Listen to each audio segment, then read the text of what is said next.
Since 2004, the Spaghetti Western Database has been the premier online resource for fans of the celebrated European movie genre. SWDB boasts a large collection of interviews, lists, film and home video reviews, images, and is updated daily to provide the most detailed information available. With a dedicated global community of contributors and powered by lightning-fast, easy-to-navigate MediaWiki software, everything you want to know about Spaghetti Western cinema is right at your fingertips. Visit the SWDB today, located online at www.spaghetti-western.net.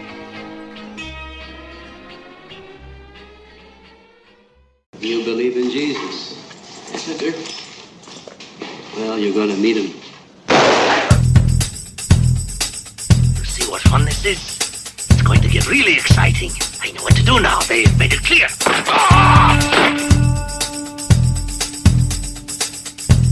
You warriors are good. Real good.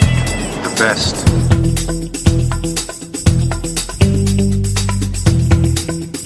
This is the end of your rotten life, you motherfucking dope pusher.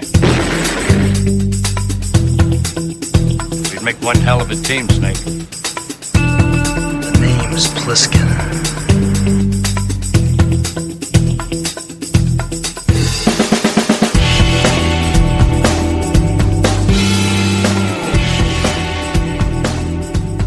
We're back with another episode of 42nd Street Forever, the official podcast of Grindo Cinema Database. I'm Pete Roberts, and I'm here with my co-host, Sebastian Hasselbeck. Hey, Seb. Hi there, Pete. How are you? Good. I'm doing good. And today's film is from 1977, and it played at Cine 42, and it starred William Devane, Tommy Lee Jones, and Linda Haynes. It's Rolling Thunder, which was directed by John Flynn.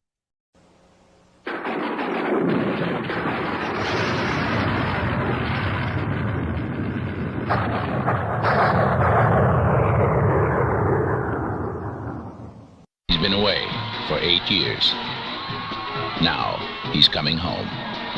Speaking for myself, I'd like to say that the whole experience has made a better man, a better officer, and a better American out of me. Thank you very much. But the world has changed, I've been with another man. You don't remember me, do you? and he's changed too. Pull it up in the air like you're going to take me clear on up to the ceiling. All right. This. Now, higher, man, higher, till you hear the bones starting to crack. That's it. Higher! Come on, higher! Higher! I gotta go now. What do you expect me to do? Just drop everything?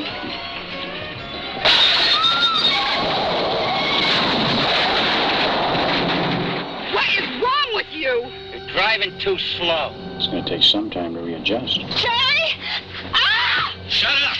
Your husband, he's got a whole bag of silver dollars, and if I don't get him, he's gonna die. No, don't. Please don't. Wish you could remember something. A name, a face, an accent, anything. I can't. Can't just let it slide, Major. They don't have any right to live. There's a storm brewing in this man. They took his arm. They took his family and his soul. His anger is building, and it's going to explode. Now, from Paul Schrader, the author of Taxi Driver, comes a new and shattering film about a man poised on the brink of violence. Rolling Thunder, starring William Devane as Charles Rain. He has a purpose. He has a plan. It's only a matter of time. I found them. Who? The man who killed my son? I'll just get my gear. There's the 4 that came into my home, and there's 8 or 10 others. Let's go clean them up. Rolling Thunder. And we were talking a little bit before, we started recording, that for us, I grew up in the 80s and 90s, and you grew up in the 90s and 2000s, I think. You're a little, 10 years younger than me. But for us, I didn't know of Rolling Thunder till probably the late 90s, early 2000s. But growing up, the first film I saw by John Flynn was Out for Justice that starred Steven Seagal, and that was back when I was a fan of him. I'm not really a fan of him anymore, but for certain reasons, if you know what's going on. And then you brought up Lock Up, which starred Sylvester Stallone. That was another good one. Those are good genre movies. films. Yeah. So that's sort of how we knew John Flynn from. But then of course, later on, we learned about Rolling Thunder from Quentin Tarantino, who named his DVD distribution company after Rolling Thunder Pictures, and he put out like several like films that we really like, grindhouse movies that we really like, Switchblade Sisters and Detroit 9000 and Mighty Peking Man. So that's sort of like, that's where we first knew it from, and then we watched it, and that's become one of our favorite films. But I just thought, since we're doing like the grindhouse theme, I wanted to every film like is actually played on the Deuce. So I found out that Rolling Thunder actually played in October of 1977 on the Deuce at Cine 42, and I thought that would be a good movie to discuss, because just for that reason, basically, and that we're fans of the movie too. So Yeah, it is a good movie to discuss. Excellent revenge in film. general. Right. Revenge-o-matic. And another thing I wanted to mention was I wanted to dedicate this episode to Linda Haynes, who just passed away last July. She plays Linda Forshey in the movie, and also for grindhouse movie fans, they'll know her from Coffee, because she played Meg. She plays King George's main squeeze in that movie, if you remember that. That's right. And she's also the girl that like Coffee dumps a big bowl of salad on her head. That's like that scene where they have the cat fight. That's a kind of like a little famous little scene. So if you know that movie, that's where she was. She was in that movie before this one, but Where she's I really remembered her excellent. from? I remember because you mentioned The Lockup, which is a prison movie. She was also in Brubaker, another Oh excellent. yeah, Brubaker. That's sort of like connected to Lockup, another guy that goes into prison. Yeah, I forgot about that. And it's funny. I've seen that movie Brubaker, but I can't really remember her. So maybe I just because I haven't seen it enough. But I just remember them being in prison and stuff. But I don't remember her part as much. But she's really great in this movie, and she's just excellent actress. But Yeah, and maybe as a fun fact, when I went to high school, one of the topics I was preoccupied with I think in English class or whatever was the genre of Vietnam vets coming back from the war type movies, which is I would say a subgenre of the Vietnam War movie genre. Or the war movie, a subgenre of war movies or something. And this is of course one in a whole bunch of movies that fit that the description. We have a listicle on furiouscinema.com actually with all the top 20 Vietnam vet movies or something. I think Coming Home and Taxi Driver and First Blood. What's the Combat Shock? Yeah, Combat Shock. But I was thinking to myself, when I was growing up, the film that I didn't know about Rolling Thunder, like I was saying, until later on, when I was probably in my teens, early 20s when I found out about that movie. But the film that I thought was closest that I saw when I was growing up was First Blood, because it's different, obviously, because the main thing is Rambo is like a Green Beret, special forces guy, and Rain is like a Air Force guy that gets captured and thrown in as a POW. So there's that difference, but the whole thing of them coming home and how they deal, psychologically how they're dealing with things. So the whole thing with Rambo that's basically like an all out action film, and you actually see him snap and go crazy, and then he goes off into the woods and stuff, and he's fighting them. But that's where the difference is between them, because then Rolling Thunder, as we were talking offline, the character of Major Charles Rain, he's very controlled, and he's not he's not going crazy or anything. It's all his stuff is very internal, and he keeps control of all of his all of his psychological issues, pretty much. I mean, he doesn't go nuts and start going crazy with guns and stuff. But also I thought that was interesting.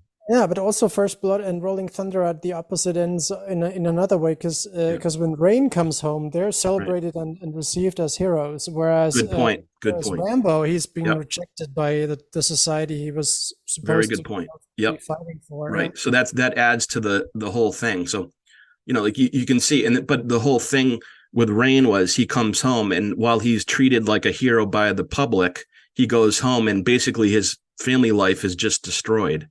Yeah. And so he has to deal with his wife, who's cheating on him with some local, I think a cop that got Cop Cliff from, that kind of moves in and he tries to take over as the kid's father. And then his son, who doesn't really want to connect with him at all. You can see that they're just, there's nothing. He was probably too young when he left. Right. So he almost doesn't know him when he comes home. So Well, I So think he then, doesn't. So. the only thing that really holds, him together at that time is he meets Linda Forshey, who is sort of like a groupie, like, like that's what she calls herself, like a groupie, like because she kind of like I don't know if that she sent him letters or something, like she had like kept him like in contact with him or something while he was in think Vietnam. she wore her like his a bracelet or something like that, or something like that. But anyway, she's sort of like his, like she kind of like fills in the void where his family is all screwed up. She's like, she kind of comes into his life and, tries to like connect with him and, have a relationship, but he's like totally like just shut down completely. He just doesn't want to do anything. And then also we forgot to mention Tommy Lee Jones's character is Rains' his like buddy from like Vietnam, and he's even more of a zombie. He's just like a total zombie in this movie. That like both of them are just like kind of like two aliens landing on a strange planet where they don't belong type. That's the feeling you get when you see them. And they don't talk very much either. No, they don't, and I think what the movie captures really well, and you mentioned this earlier when we talked before we started the show, also is that there is not a lot of dialogue in the movie because these two they don't have much to tell. They have spent I don't know how many years in a POW camp or something or whatever. Like it's like the John McCain type story. They got shut down, they got locked up, they got tortured. What are they gonna tell people? Like how they were tortured? They have nothing. They have no stories, no experiences, no anecdotes. They're not They're not. Kind of the type of war veteran that would go and tell a story about how they shot down enemy planes or they weren't on the ground either. They were not on the ground, and that's I think where the title of the movie comes in is because Rolling Thunder was the code name for the bombing campaign of Laos in Cambodia. These guys were not supposed to be shot down. They were supposed to fly above the clouds, drop a bunch of bombs, and fly back. And it also works as like another way because of course Rolling Thunder, like, that's implies a storm is coming. And when you watch the movie, at least the first half, almost every other scene between the characters has this like feeling of tension going on underneath the surface that isn't being shown or told. So it's like that's those two things are kind of, they're two sides of the same coin, basically, is what you're saying. It's like it actually was an Operation Rolling Thunder in Vietnam. And then you have the Rolling Thunder of like, the coming storm, like, but we don't really know what it's going to be until the end, obviously. And it's almost like, as you mentioned, he comes home to a so he was probably not expecting life to be perfect when he came home, because there's a scene where he said, well, we all knew it. Basically, this is what most of the guys went through is after all these years. Chances are the wife's already remarried, kids are grown up, whatever. Maybe you lost your house or I don't know, all these things. So he reacts pretty coldly to that new reality, sort of. But at the same time, it's like not only do they not have anything to tell, but also they don't have anything to do because they're completely empty. So they don't have a hobby, interest. They don't have any education. They don't have any jobs training aside from flying. So they're not going to go dancing or something. They're not going to So they find themselves in a place that was looking forward to them being back, but then they don't have anything to offer them. They're like in limbo, like type thing. Yeah, and then that's why he's. I mean, as you said, there's something brewing, but at the same time, there's a scene where he goes out to the tool shed and has his the guy who's now dating his wife has him tie his hands together and whatever. That's a great scene too. It's almost like he's missing his POW life, sort of, because at least that kept him occupied. He had a purpose when he was looking and out or something. His like purpose when he was to be tortured, but at least that was some kind of purpose. Yeah, you learn to love the rope. That whole scene was like one of the best scenes in the movie. Like, he's showing he loved the rope. Exactly. Showing his wife's, like, the guy that she cheated on with him, like he's showing like how he got through it by, like, going through the torture that they did. Like they'd tie his arms behind his back and like pull him up in the air, and actually that was sort of like what they did to Rambo. So that little scene where they do like the little flashbacks, Rambo, like the First Blood kind of took some of those ideas, I think, and kind of they'd show like some of the flashbacks of him, like, when he was thinking back on the torture and stuff. One But- question though yeah. is when he says when he shows that to the guy who's dating his wife. Yeah. I'm wondering if that's his way of telling him, you know what, that's just nothing. What you're doing to me, that's just nothing. That's what I think. I think all that stuff is in there. All that stuff is in like underneath the surface. That's like what I was kind of saying. Like all these little scenes, there's always something like underneath that what he's saying. Like, and he's also saying like, you know, yeah, you're a big tough cop. Well, I've done this, and I'm probably tougher than you are. And he's doing it in a way, but he's not saying it directly to him. He's like just like showing him something, and he's kind of like, you know, he's implying it, but without saying it outright. You know what I mean? Instead of having like a fist fight or something over his wife, he's just showing like what he's been through, that he can take anything basically. So But it's what you're also saying is not- right. You know? Yeah, it's also. I mean, I've been thinking about this, and he's not asking for admiration or pity. Right.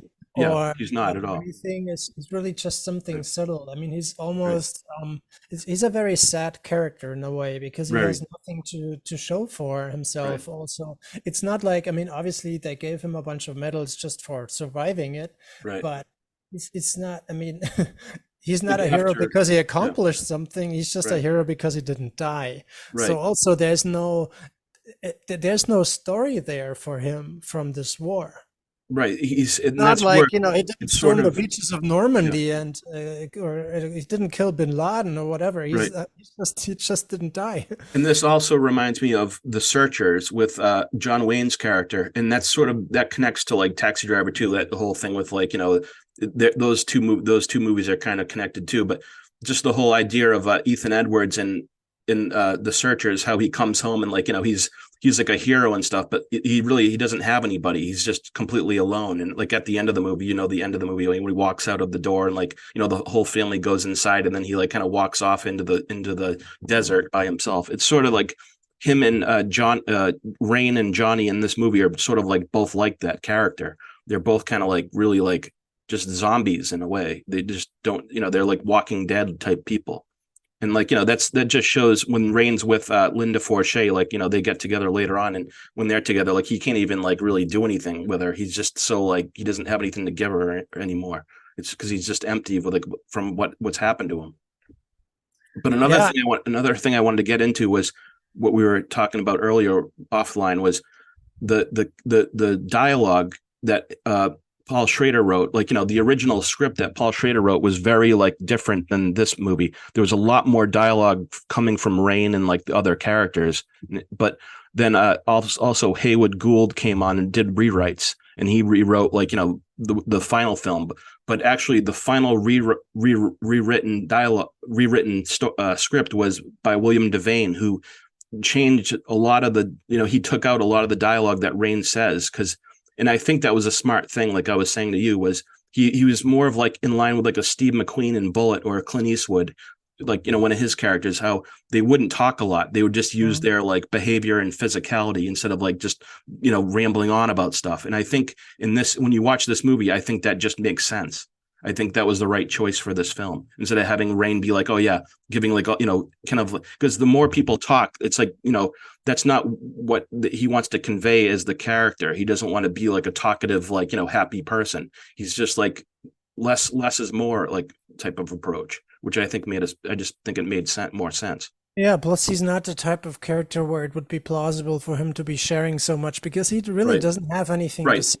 Like you were saying earlier, like, you know, they don't have like a lot to, you know, it's not like the stuff they would tell you would be like horrifying. So they're not going to be like telling you like all these horror stories about being like in, you know, POW camp and stuff. It just doesn't, you know. And another thing is they probably weren't super talkative even before this. Even before this stuff happened, they're those types of guys. Like they're like kind of like the silent, you know, the strong silent type. They're people, pilots. you know what I mean, they're Yeah. up there, you know, and they're probably. I mean, They're very like, you know. pilots are an elite bunch. They probably Right. didn't also not. They probably also didn't socialize with, you know, Right. other folks. They probably hung out amongst themselves. And Like there's scenes like between Rain and Johnny where like the scene. Remember the scene where he's at the hospital and he's like wheeling him out on the wheelchair, and he takes him like for a little walk. So he wheels him out to like a little seat, or like a little under a tree, and like they stand there for a minute, and he goes, "Oh, you want me to take you back?" And he just wheels him back and then leaves them. Like, it's just weird. It's like they don't have any like real discussions about anything. It's almost like they're thinking the same way. You know what I mean? Like they have the same ideas, so they don't need to like talk it out verbally. They can just like read each other's minds or something. Yeah, I mean, It's they've weird. been It's like through the same yeah. thing, so these between them, they have the only bond Right. that matters, Exactly. so to speak, and nobody else would understand what they have. Right. And also, I mean, as you mentioned, a Taxi Driver earlier, of course, there's that kind of Charlie Rain type veteran, but also there's the Travis Bickle kind who comes home and he's pissed off, angry, doesn't understand the world, has ideas and goes nuts. And of course, that sort of character is talkative because he has pent up anger and ideas and confusion, and he needs to vent and justify and explain it to himself, explain it to others. And I think that's where the two are very, very different in their experience also, even though we have to say that I mean, I don't know about the script, but there's nothing about Travis Bickle that we know in terms of what kind of reception he had when he came back from the war, because Taxi Driver starts off. He's already like a taxi driver at that point. Yeah, it starts off much later. So, but there must be. So Bickle is a much more political figure, whereas Rain is just no figure at all. He's just, as you say, he's a zombie. It's just kind of blank. And another thing I thought was interesting was like he lives when the movie starts, like, you know, it's like that has that song San Antonio, I'm, you know, really glad to see you, like, you know, it has like those.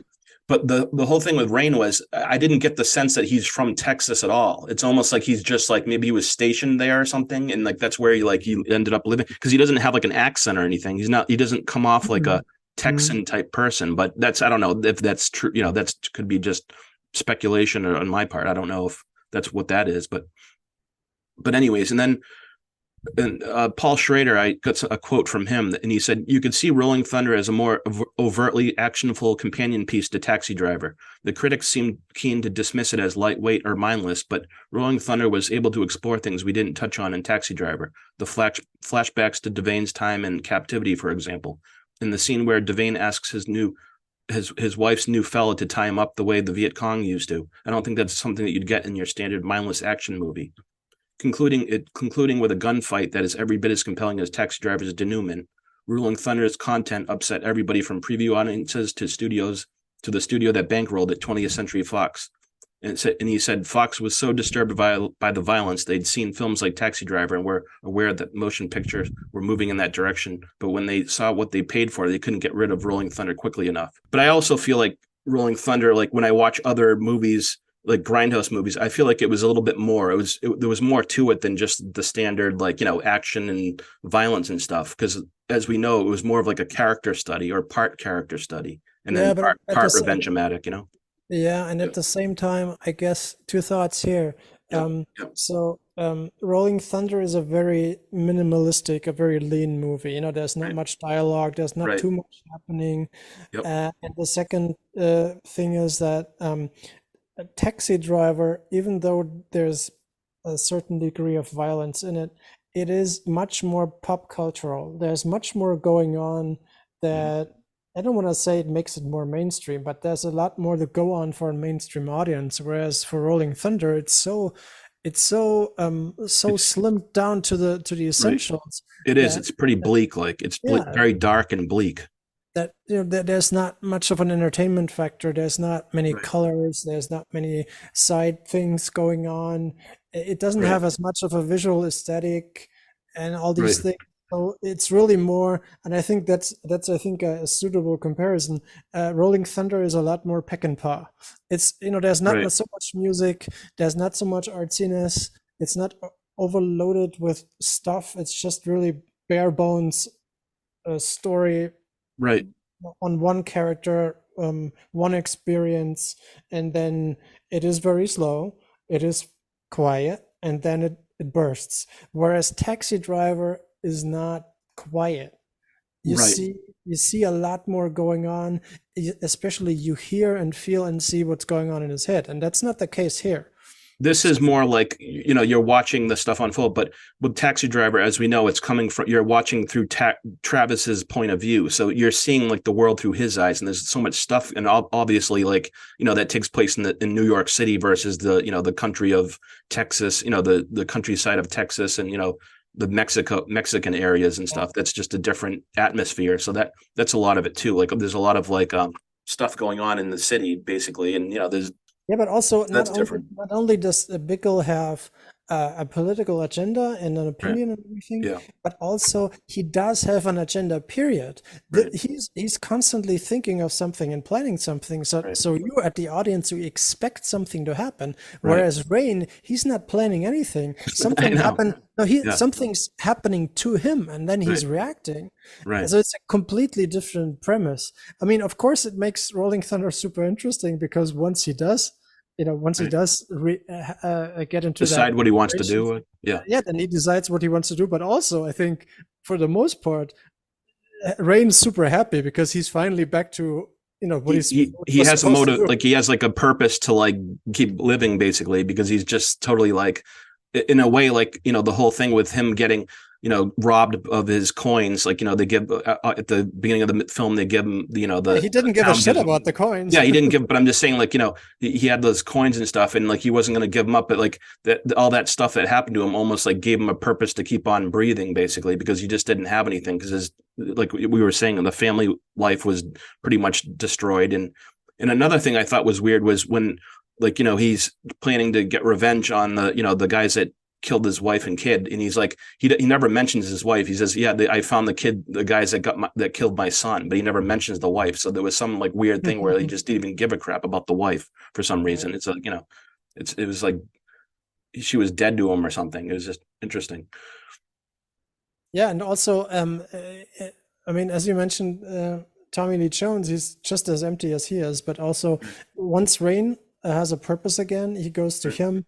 What's his name? Johnny or whatever, and he says, "I'll just get my gear." That's probably the most dialogue. And he also seems happy at that point. Like, he's like, all of a sudden, like through the whole movie, he's been like totally like sullen and like totally like, like he's almost like finally. You see him, like you see his actual, like he has emotion again, like in his life, from like when he finds out that he's going to go help him, like, get rid of the guys that attacked him, you know what I mean? So that's like that whole thing. But what it felt like to me, crazy. It felt like he reactivates Johnny. They're both, that's what I thought. That's exactly what I thought. Inactive, like robots or whatever. That's exactly what I wrote. I actually wrote that down, and I said he's like a ticking or a walking time bomb, and Rain activates him when he says, like, let's go get the guys that killed my wife and son. And then they drive off across the border like the Wild Bunch, and it becomes even more peck and paw. Right. And then it's like the Yakuna Boys. That's the name of the gang that, like, run by James Best, who I knew growing up as Roscoe P. Coltrane from the Dukes of Hazzard. He plays like the main baddie in the movie. And I also wanted to mention Luke Askew, however you say his name, Luke Askew. He plays Automatic Slim, one of the bad guys, and he was in Easy Rider, a couple of my favorite movies, Easy Rider and Cool Hand Luke. So I knew him from those movies. And wasn't James Best also an acting teacher? Yeah, that was Quentin Tarantino's acting teacher, James Best. So it's like there's a weird connection to that stuff.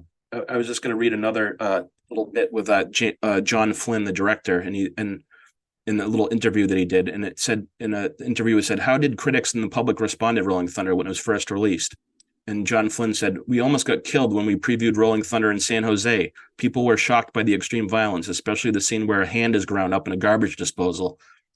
Paul Schrader's script was reworked by a very fine writer, Haywood Gould. Back then, they were priming William Devane to be a big movie star. He's a wonderful actor, but he never became a big star. Tommy Lee Jones was sensational in this picture. Rolling Thunder was his breakthrough film. Linda Haynes was extraordinary. Today she is a legal secretary in Florida. I saw her when I was shooting Scam there in 93. We shot Rolling Thunder in San Antonio, Texas in 31 days. We knew we were doing something fairly bold. The producer, Lawrence Gordon, told me to shoot the garbage disposal scene like open heart surgery, make it as bloody as I possibly could. So I did. When we submitted Rolling Thunder to the MPAA, for a rating. We expected deep cuts, but the Uncensored passed uncut, one of the most violent movies in the history of film. Rolling Thunder was given an R rating. Fox wanted to cut out all the violence and release Rolling Thunder to 42nd Street theaters, so Larry Gordon took it to Sam Arkoff at American International, and Arkoff bought it from Fox and released it almost uncut. He made one little trim in the garbage disposal scene. And he said, American International Pictures distributed as is without recutting it, and it made them a fortune. Yeah, so that was... And then William Devane said, it probably would have made a big difference if they had actually released it properly, but when they tested it, the Mexicans set the theater on fire. They were really, really down on it. So then the studio backed way off, and it never got the release it would have if they had jumped on it and supported it. But I didn't understand how to operate in those days. I still don't know how to operate. But a movie star guy would have done everything he could to force them to release it properly. And Tommy and I were just starting. God, that was the first feature role I ever did. Good picture, though. It's a really good picture. You know, they tried to do the same thing to Warren Beatty with Bonnie and Clyde, but Warren was hip enough and smart enough to know how to put enough pressure on them to get them to release that picture. And I didn't know how to do that. I just didn't have any idea. Yeah, So I think we keep forgetting that. I mean, even though Schrader was a hot name in town, that neither Devane nor Tommy Lee Jones were big stars yet. And now, right, they were just starting, so it wasn't like, you know, other household names or I think that's the thing. If they had a more established star in there, that would have helped it, and then it would have helped them get more, you know, promotional kudos and stuff like that. But another thing we were talking about was before William Devane was going to play Rain, they had some other directors and actors that were like, you know, potentially going to direct the movie, and like John Milius, he was like the first director that was going to do it, and I think he was going to work with Joe Don Baker, who we know from Walking Tall and, like, you know, those movies. Like he was in, you know, he was sort of like a up and coming, like you know, it would have made for a completely different movie, I think. Yeah, it would have been different. But then Joe Don Baker worked with John Flynn on The Outfit. Did you ever see The Outfit? That was a really good movie with unfortunately I haven't. Robert Duvall. That's one of his like earlier movies. But so that probably would have been really good, him and John Milius and Joe Don Baker. But I'm thinking like John Flynn and Joe Don Baker, but he wasn't going to direct it with him. That would have been someone else. And then I guess George Romero was also attached to it at a certain point. That would have been different. Well, he knows about zombies, that's for sure. Yeah, there would be like no zombie. Yeah, I mean, you know, we were talking about zombies before, the characters being like zombies, so that's kind of funny. But and then David Carradine was also attached to star in it at one point, but he turned it down. And I guess Chris Christopherson was also attached to it too, but at some point, but I guess like he turned it down. So all those guys turned it down. Then William Devane got it and like kind of, you know, redid it with Haywood Gould, and, you know. And he brought in some of the actors that he knew, and then that's how the you know, like I think his wife and the guy that plays Cliff were like people that he was with, you know, in stage plays with, and he brought them in to take those parts. And I guess there was some, like, you know, conflict with the director, like, you know, that he didn't exactly want these people, but then, you know, he just went along with it at the end. But and then I was going to mention the DP of the movie was Jordan Cronenweth, who directed one of our favorite movies, Blade Runner, or not directed, but photographed one of our favorite. I was just going to say, that didn't even register with me, but because I mentioned earlier that Rolling the Thunder darkness of the movie doesn't have so much visual aesthetic. That just shows that Cronin was a very versatile kind of DP, because Rolling Thunder really isn't much of a visual movie in a lot of ways. Yeah, it really isn't. I mean, it's, you know, it's well directed and well photographed, but it doesn't like have like a lot of like flash to it. It is a very not bare bones, but it's probably very bleak though, and dark. It's not a lot, you know. It's not like we were saying. Also, there's no snares to it. You know, it's a no frills type movie. There's no. Not like a Scorsese picture where, you know, the elaborate lighting and the city lights and whatever and the colors. And this is just really, it has an AIP look to it. Let's be honest. Right.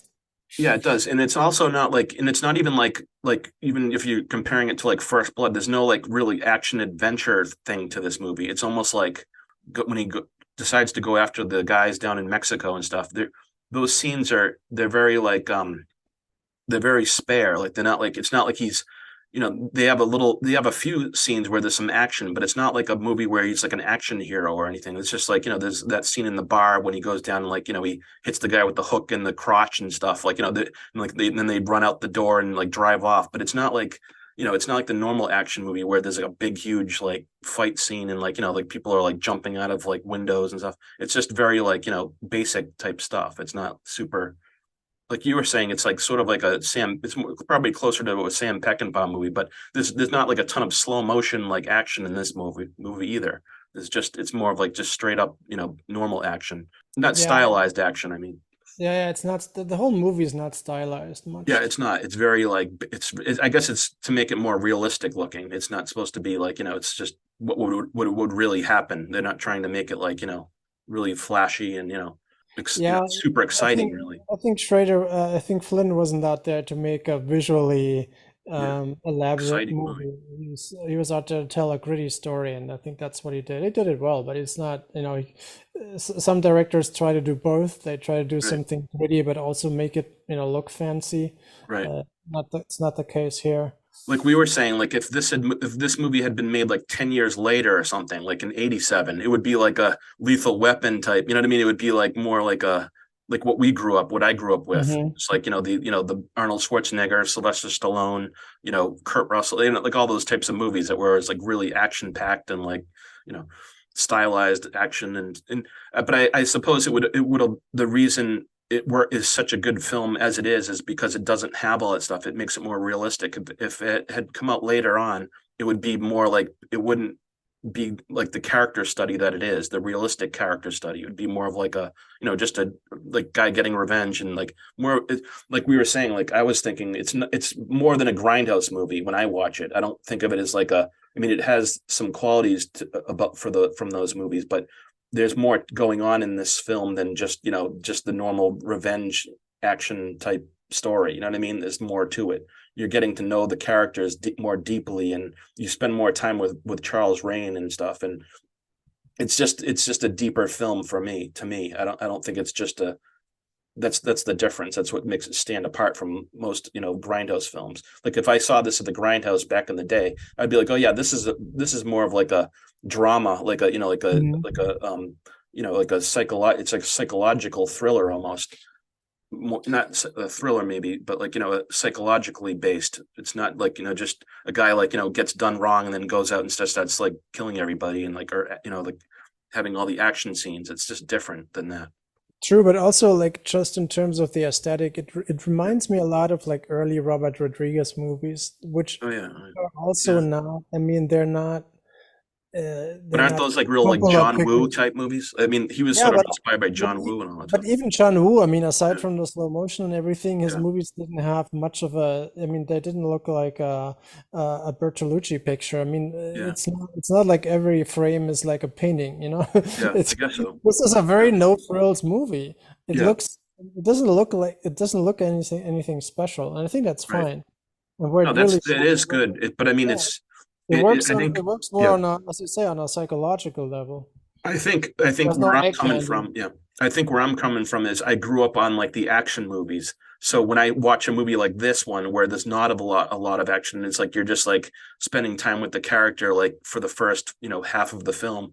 It's like, it's just a different experience. It's like like if I had saw this when I was younger, I probably wouldn't have liked it as much as I do now, because I've learned how to watch a movie and like how to like, examine and analyze it. But I still think it's a really good movie. I wouldn't know. I don't know if it's like one of my all-time favorites. Like, if I had like a top 20 list, I don't know where it would fall on that, but I still think it's a very good revenge film. It's just excellent. And speaking of the psychological impact, I think a lot has to do with the slow build-up and then the explosion of violence at the end. I want to overdo the violence because I think, honestly, if you watch a lot of movies, it's not the most violent movie or anything. So no, it isn't. It's not like even like The Wild Bunch or anything like that. That's sort of like a different level. It's not even as bloody as Taxi Driver. No, it's not even like that either. But I mentioned Peckinpah earlier because I think to me it has a very Peckinpah-esque feeling at the end. Yeah. Because they're crossing the border, but also because it's I mentioned this earlier when we talked. It feels a bit like a suicide mission. Right. It's they scout the place out and they Right. see how they can get in there, but then it feels like to me it feels like a half-assed Yeah, right. plan in a way, Right. almost like they don't even expect to make it out. It is sort of like that type of idea, and also, but the other thing that I like about the movie is these guys have a code of honor too. I think to them, you know what I mean. They're not just like crazy, like they're not just cowboying it, like as they say. They do have a code of honor that they're upholding. And another little thing that I thought of last time I watched it was, I don't know if this is true or not, but to me, it's almost like they're getting revenge for what the country did to them as like soldiers, not just for like Rain's Rain's family and stuff. Like there's little things that like you think of, like where psychologically, where are they coming from, and like that's something that I thought of. Like that's another aspect of it, because it's not like the Vietnam thing wasn't like the normal type of war where it was so black and white. Like you have the Nazis, they were upholding like democracy and stuff like that. This was like such a screwed up war, and it totally it screwed them up psychologically. So there was some other reason. I think they were like getting back at these guys. It wasn't just that, it was like some other reason too, I think. To me, I don't know if that's true or not, but it could be. You know what I mean? I don't know. It's just it's probably like for Johnny Voden, Tommy Lee Jones's character, he's not like he's like we were saying, he was like a ticking, like a walking time bomb, and Rain like flips the switch on him like at the end, and he's like he's almost like returns to being like a normal person again. You can see like how his emotions change. But I just feel like that there's more to it than just like the whole getting revenge for the family and like his hand and stuff. That's what I thought, but who knows. Yeah, and the other thing that first it did remind me a bit of The Getaway. Just stylistically, the way they filmed it, with the staircases and stuff like that. And on the border, like going like on that too, and also just in terms of the choreography. I mean, it feels a very claustrophobic, chaotic type showdown. It's not. So first off, it feels like a suicide mission, but also it also doesn't seem I mean, as you mentioned earlier, they're pilots. They're Right. not special forces. They're not special forces guys, so it's like they're kind of like not even like. They may have I mean, seen they're some trained for action. this stuff, but it's not like it's not like Rambo like type thing. It's like they're just kind of doing like the basic like slamming open doors and like shooting at people and So stuff. I wonder if the way they were like hungry for this type of action, Yeah. Rain's almost happy that he gets to see some action. Yeah. Maybe that's how they've been there for the entire duration of the war until they got shut down. So they never saw any action, and they probably always had to listen to like other soldiers bragging and boasting, or I don't know, looking down on them because they are like they fly the bombers, go back and never see dead people. Right. Maybe they were always sort of hungry to see actual action, and they never did see any, and now they do, and now they realize that, wait a second, this is not as as they had imagined it, and also they probably not qualified enough to walk out alive. That's why I'm thinking like the whole thing I was just saying before was like they're looking for some way to like let loose like all their frustrations in a way. You know what I mean? It's not just the revenge thing. They're doing it's there's more to it than that, because it's just like the whole war thing, like being a prisoner of war, and then like they were probably not able to get back at their captors, so they're like using some of that as a motivation to like go do what they're doing. Like I don't know, that's what I thought about it a little bit. I can't tell you if that's the truth, because I don't know if that was part of like in the script for the movie, but that's just what I thought, like from watching it several times. I think that's maybe like one of the motivations, besides just the like, oh, I'm gonna get revenge because they killed these guys killed my son and my wife. Yeah, I guess because I don't, as you mentioned earlier, I mean, he's not really driven by revenge as much as I would say the purpose that he now has. Yeah, And I think that's it could true. be anything. Like it could be They could ran have, over my dog, and I'm gonna go get right. They could whatever. be I don't like know. a Yeah, John Wick type yeah. situation. It's like John Wicker. It doesn't even Because matter to him like who they killed. I mean, the son didn't know him. The wife is estranged. It could right, have been a brother or something else, or his favorite car or something. right. It's like I just think it's like psychologically that's where he was kind of coming from. It wasn't just that stuff, and like the Tommy Lee Jones's character. I mean, he could have been like those guys like hit my dog or ran over my dog or let's go get him, and he'd be like, okay, I'm gonna get my machine gun and whatever. He Yeah. didn't care. He didn't care what the reason was. He just wanted to go do it basically. And also, I mean, so these guys are supposed to be soldiers and whatever. The gear that he brings and everything, it's the Yeah. whole thing just seems very unprofessional to me. I'm gonna go get my gear, and he just has like a shotgun in a bag. Basically, that's what all he has. Yeah. They didn't bring like M16s. They didn't, No. dress up in a jumpsuit. Tactical gear. They don't. I mean, Right. they were wearing their their dress uniform basically, which was Yeah. that was kind of weird too in a way. So what was that supposed to be? That was like, 'cause I think that was supposed to be their way of saying like, okay, we're not going to return from this mission, so we're just going to go out wearing our dress uniform, so they'll find us in it or something. You know what I mean? That type of idea. They'll Yeah. find us in our finest uniforms, so they can bury us in them basically. Yeah, so that was the more I think of it, the more interesting this gets because there is a build up to this showdown, but then it's not the kind of showdown that you would expect. Right. But then the more that you think about the two characters, the more it becomes clear that it couldn't have been any other way because they're Yeah. not the John Rambo type. So they're not professional enough to mount like a tactical assault. Right. But They're also, it's just like spur of the moment like stuff. Like, oh yeah, they're in there. Let's go get them. And I don't know what we're gonna do. You have a gun and I have a gun. We'll just take them out however we can do it. Basically. it's like they go into a bar looking for a fight Yeah. and then realizing that all the guys are taller than they are or something.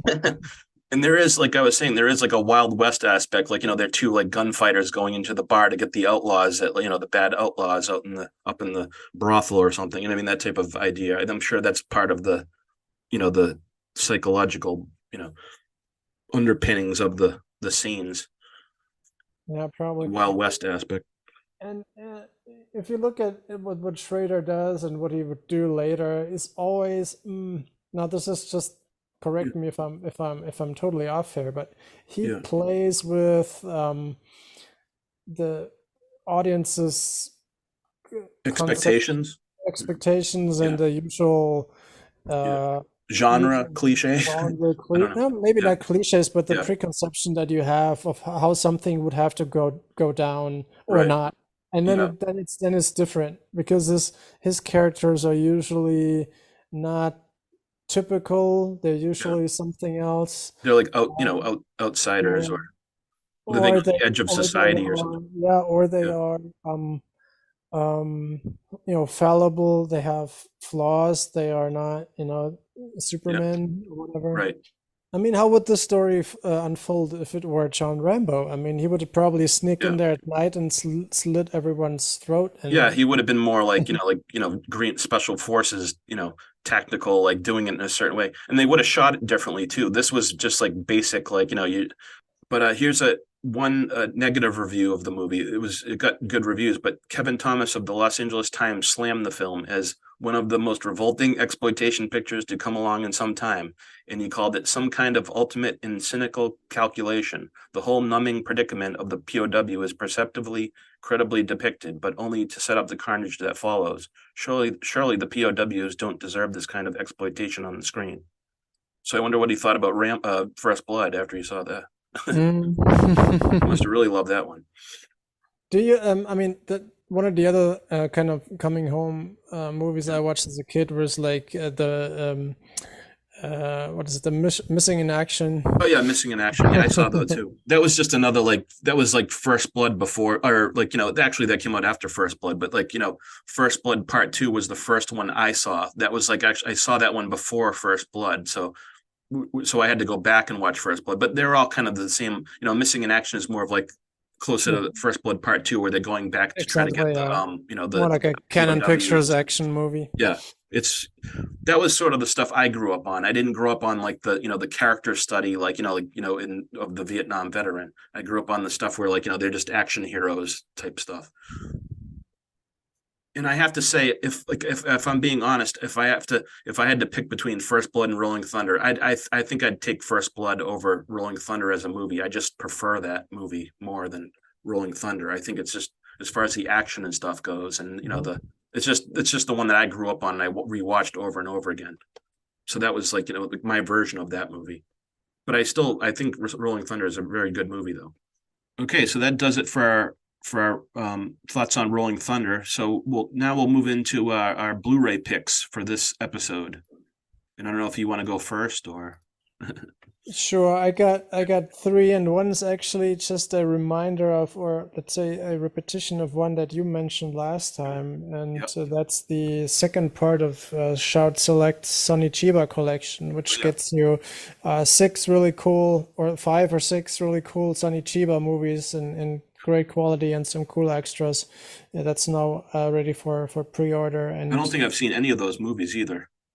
I do have to say that I own something like one of those cheap ass old 10 movie DVD collections. Oh yeah, the 10 pack, whatever. Yeah, and some of them might be on it, but honestly, I've never watched that thing. It's been sitting on my shelf for decades, and I'll just probably throw it out and replace it with these cool Blu-rays at some point. Yeah, like let's see what's in there. The Defensive Power of Aikido, never seen that. 13 Steps of Maki, never seen that. Karate Warriors, I did see that one. That's pretty good. It's probably the more popular one among those. Yeah, the Great Okinawa Yakuza War, I haven't seen that one. But it's the Great Okinawa Yakuza War. Oh, that one. That's that one. Oh, that's the one. Karate for Life, I haven't seen that one. Go 13, I haven't seen that one. And then the Okinawa War of 10 Years, I haven't seen that one. So I think what they're, we have the ones that we know the most, like the Street Fighter movies and stuff like that. But then there's like other ones that like he did that like probably were never released over here, and those are probably that. Yeah, and they already put the more popular ones in the first collection. The right, that's how they usually do it. As the collections go on, like the titles get like kind of like more and more obscure or not as great and stuff. But I do like that if you're a completist or a cineast, you can get more and more, even though lesser known stuff on Blu-ray, which is really good. Yep, true. Okay, my first pick is The Wicker Man. That's I just watched that this month for Shocktober, and it's one of my favorite, horror movies. But it's a new 4K restoration, and it has like some good extras, revisiting the locations, The Wicker Man at 50, the script, an interview with Britt Eklund, a gallery, and some other stuff, and interviews with some of the actors, and so that's one of my favorite horror thrillers. I'm actually not sure if I've ever seen it, but yeah, it's really good. Yeah, and I think it inspired Midsommar. Did you ever see Midsommar? Yeah, I've seen that. That was. It's sort of like if you watch it, that would probably be a good double feature. They're both about like pagan cults and stuff. That type of thing. It's really good. So that's my first pick. My second one is it's not entirely new, but there's gonna be a UK edition of the Samurai Wolf 1 and 2 double feature, which came out in May in the US, and it's gonna come out probably the same edition, same specs, right. This side of the pond. And I've never seen those. Those are by, what is that? Or Hideo Gosha. Hideo Gosha, yeah. Yeah. So I like the gritty type, bloody samurai. We did an episode with The Steel Edge of Revenge which was also called originally called Goyoken. That's a Hideo Gosha movie, and that was really good. Oh, okay, yeah. So that's the only one I've seen. That's the only film by him I've seen so far. So I haven't seen the Samurai Wolf films yet. No, looking forward to it. Okay, and my second pick is The Iron Fisted Monk, which is another Sammo Hung film. And I reviewed the Prodigal Son, on the over the last year. I reviewed it, and I really liked it. So I'm going to recommend another Sammo Hung film, and that has an audio commentary by Frank Jang, and interviews with Sammo Hung, and interview with Casanova Wong in the original theatrical trailer, and that's from Arrow Video. They're putting a lot of good stuff. Yeah, a lot of good classic kung fu films. My third is also Arrow Video, and that's the 4K edition of Barbarella. Oh yeah, cool. And also That looks because really a friend of mine, he produced some of the interviews that are on there. This is a Nice. 2-disc edition with plenty of interviews, discussions with Tim Lucas, interviews, trailers, video spots, video essays, tons of stuff, new artwork. It's a 4K and a regular Blu-ray. So this is, if you see some of Jane Fonda in space, Yeah, that's an awesome film. and John Philip Law, then this is a good addition. Yep, and I think when Barbarella came out, I think it played with like Diabolic on some double features at some point, because it was like John Philip Law was in both of them, and it was sort of like, I think were they both Paramount? I'm not sure. Yes, they were. Yeah, so I think they'd put those on double bills. That would have been a fun double bill. I like both of those. Yeah, very different. Crazy, movies. like late 60s, swinging 60s psychedella. Okay, my other pick is Black Sabbath, the Mario Bava classic. Oh yeah. It's, from Kino Lorber, and that has an audio commentary by Tim Lucas, and he always does really great commentaries, especially for the Mario Bava movies. Yep, he does. He did the one. I think he did one with. Did he do one with John Philip Law for Diabolic? I think that's him and John Philip Law did. That was a really good one. That was awesome on that DVD from years ago. I remember that. Mm-hmm. Yeah, that should be a really. Because he passed away in 2008 or. I think it was right before that, right after he died, right after he recorded that commentary. So that was a really, but it was great, to hear like his thoughts on that movie, because one of our favorites, Danger Diabolic. Yeah, it's cool, and actually, I'm actually looking forward to, because there's new adaptations of that comic, a 2-part movie from out of Italy. That's only one's from last year, the one's from the year before. That'd be interesting to see, like a Diabolic remake, like. Well, it's not technically a remake. There's just a new adaptation of the same comic book. Right. But, I don't know what you call it, reimagining, I guess, or reimagining. That'll be interesting. Yeah, that sounds good. So I guess that'll wrap this episode up, unless there's anything else you want to. All good from my end. Okay. It's always good talk about 70s movies. Classic grindhouse movies. Yeah, 70s is a good decade to explore grindhouse movies. There's always good stuff to find, and so this is Pete Roberts, and this has been 42nd Street Forever. Thanks to Seb for chatting about the movies with us. Always a pleasure, Pete. And we'll see you next time. Take care. At the grindhouse. See you on the deuce. Cheers, man. Cheers. San Antone, it's really good to see you. It's been a while, but you've been on my mind. I've seen your rolling hills and winding rivers, so clear that I could almost make them mine. I can almost see the old Bandera